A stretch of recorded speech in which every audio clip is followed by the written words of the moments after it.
Supreme court ने यह judgement दिया था कि इलेक्टोरल बैन किए जाएंगे, तो इसका हम सब लोगों ने स्वागत किया था, क्योंकि राजनीति में जो शुचिता चाहिए उसकी ओर ये एक बड़ा कदम था।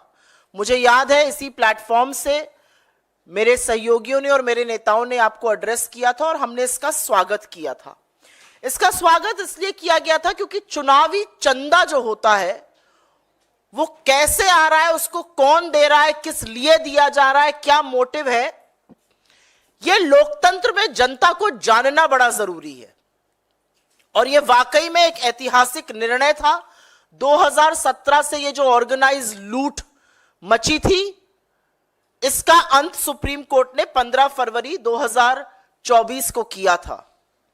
उसके साथ साथ सुप्रीम कोर्ट ने इस देश के सबसे बड़े सरकारी bank state bank of India को यह भी निर्देश दिया था, यह भी आदेश दिया था कि 6 मार्च तक इलेक्टोरल बॉन्ड के डोनर की सूची सार्वजनिक की जाए और चुनाव आयोग के साथ साझा की जाए।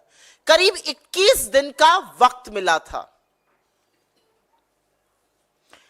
जैसा कि मैंने कहा, पूंजीपतियों की बढ़ती हुई हिस्सेदारी, उनका बढ़ता हुआ प्रभाव, नीति निर्माण कुछ ही लोगों के लिए होना, यह सारा कच्चा चिट्ठा जो था वो खुल जाता अगर लोगों का नाम सार्वजनिक हो जाता।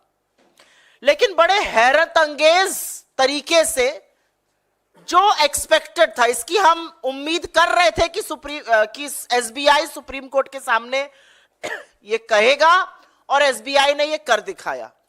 एसबीआई ने सुप्रीम कोर्ट से कहा है कि यह डेटा देने में एसबीआई असमर्थ है और उसको 30 जून 2024 तक का वक्त चाहिए। मतलब टोटल 5 महीने का वक्त इस देश के सबसे बड़े bank state bank of India को चाहिए। और हास्यास्पद बात यह है कि डेटा देना है 22,217 इलेक्टोरल बॉन्ड का। यह कितनी बड़ी विडंबना है कि 22,217 इलेक्टोरल बॉन्ड का जो डेटा डिजिटल इंडिया में और पूरी तरह से कंप्यूटरीकृत, पूरी तरह से कंप्यूटराइज्ड, एसबीआई को एक क्लिक ऑफ अ बटन पर यह डेटा मिल जाना चाहिए। इसके लिए एसबीआई को 5 महीने चाहिए।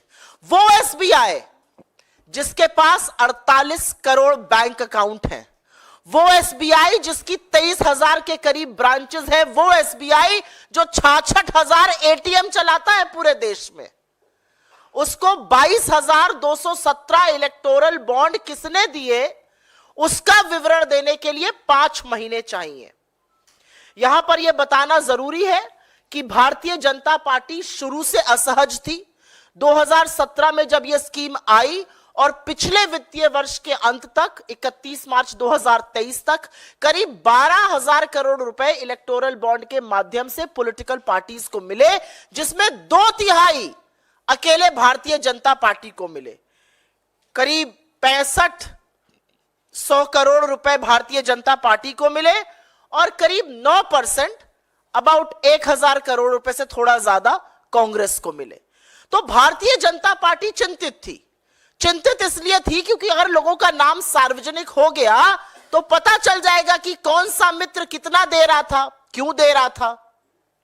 यहां पर आपको एक और रिपोर्ट की याद दिलानी जरूरी है। एक रिपोर्ट आई थी, न्यूज लॉन्ड्री और न्यूज मिनट ने करी थी। उन्होंने कहा था 30 ऐसी कंपनियों का नाम सामने आया है जिन्होंने 335 करोड़ 2018 से 2023 के बीच में भारतीय जनता पार्टी को दिए। इनके खिलाफ कार्रवाई हुई थी, चाहे वो इनकम टैक्स हो, सीबीआई हो या ईडी हो। इसमें से 23 कंपनियां ऐसी थी जिन्होंने कभी इसके पहले चंदा नहीं दिया था। तो क्या ये क्विड प्रो को था? क्या नाम आने से पता चल जाएगा कौन चंदा दे रहा था?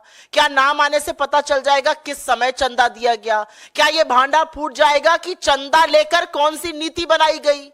क्या ये सच सामने आ जाएगा कि चंदा लेकर किसके खिलाफ जांच बंद करी गई? क्या ये सच सामने आ जाएगा कि चंदा लेकर किसके, चंदा ना देने पर किसके खिलाफ जांच खोली गई, चंदा लेकर बंद कर दी गई। तो चंदा का भांडा फोड़ हो जाता। इसलिए एसबीआई का कहना है कि हमें 2024 30 जून तक का वक्त चाहिए। चुनाव निपट जाएगा, चुनाव के पहले आ गया तो जो हम कह रहे हैं सूट बूट की सरकार, जो हम कहते हैं मित्रों की सरकार, जो हम कहते हैं कि कुछ ही लोगों के लिए नीति निर्माण होता है, वो दूध का दूध पानी का पानी हो जाएगा। लेकिन जनता को इतना मूर्ख क्यों समझा जाता है? जब जब सच दबाने का प्रयास होगा तो जनता पूरा सच समझती है। जनता जानती है कि अगर आपके खाते, अगर आपके खजाने एक दो व्यक्ति पैसों से भर रहे हैं तो ये सरकार और इस देश का प्रधानमंत्री उन्हीं लोगों की गुलामी करते हैं, उन्हीं लोगों के लिए नीतियां बनाते हैं। हमारे इस मंच से कुछ सवाल हैं और सवाल बड़े स्पष्ट हैं और बड़े कम हैं। पहला सवाल हमारा यह है कि इस देश का सबसे बड़ा सरकारी बैंक, पूरी तरह से कंप्यूटराइज्ड बैंक एसबीआई को 22,217 इलेक्टोरल बॉन्ड देने के लिए 5 महीने का समय क्यों चाहिए? यह तो एक क्लिक ऑफ अ बटन पर होना चाहिए। हमारा दूसरा सवाल यह है कि एसबीआई को एकाएक जब अवधि जिस दिन देना था उसके 24 घंटे पहले एसबीआई क्यों जागा? क्या एसबीआई को 25 दिन का टाइम लग गया यह सोचने में कि उनको कितना वक्त लगेगा? और यह एक बड़ा सवाल है। एक और सवाल है और उसका मैंने उल्लेख भी किया कि 48 करोड़ अकाउंट, 66,000 करीब एटीएम, 23,000 करीब ब्रांचेस होने वाले एसबीआई को 22,000 महज अकाउंट के लिए 5 महीने चाहिए। यह कितना हास्यास्पद है। एसबीआई पर प्रेशर कौन बना रहा है? इस आर्थिक अनियमितता को, इस काले धन के गोरख धंधे को कौन पनपने दे रहा था? क्यों एसबीआई पर दबाव बनाया जा रहा है? ऐसा क्या हो जाएगा अगर चुनाव के पहले ये नाम सामने आ गए? और सवाल यह उठता है कि क्या लोगों को लोकतंत्र में यह जानने का हक नहीं है कि कौन किस पार्टी को कितना और कब चंदा दे रहा है, जिससे वो देख समझकर वोटिंग के पहले अपना मन बना सके? यह पूरा गोरख धंधा है। अलायंस अब एसबीआई के साथ की गई है। हम लोग शुरू से कह रहे हैं कि भारतीय जनता पार्टी इस देश के हर संसाधन, हर संस्थान, हर संस्था पे कब्जा करना चाहती है। पहले सीबीआई, ईडी और इनकम टैक्स बने नए फ्रंटल, अब लगता है एसबीआई बन गया है। और समझना जरूरी है कि कितना भी षड्यंत्र एसबीआई और सरकार मिलकर रच ले, मोदी जी ने किससे कब कितना पैसा लिया और उसके एवज में जांच बिठाई या जांच बंद करी, उसके एवज में कौन सी नीति बनाई, इसका फैसला जनता करेगी, क्योंकि जनता सब देखती और सब समझती है।